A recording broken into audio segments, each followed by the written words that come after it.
Kun payg'ambarimiz alayhisolatu vassalom aytdilar: Allohning 4 ta katta farishtasi Jabroil alayhissalom, Mikoil alayhissalom, Isrofil alayhissalom va Azroil alayhissalomlar kelishdi.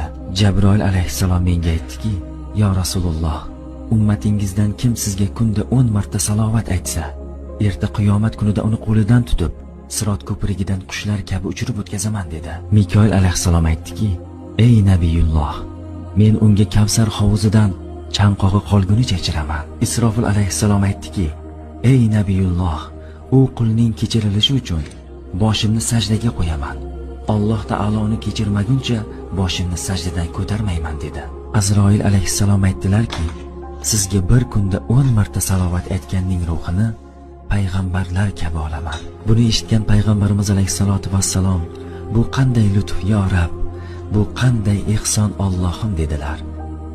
Sizlar ham bu video orqali ko'p insonlarni salovat aytishiga sababchi bo'ling.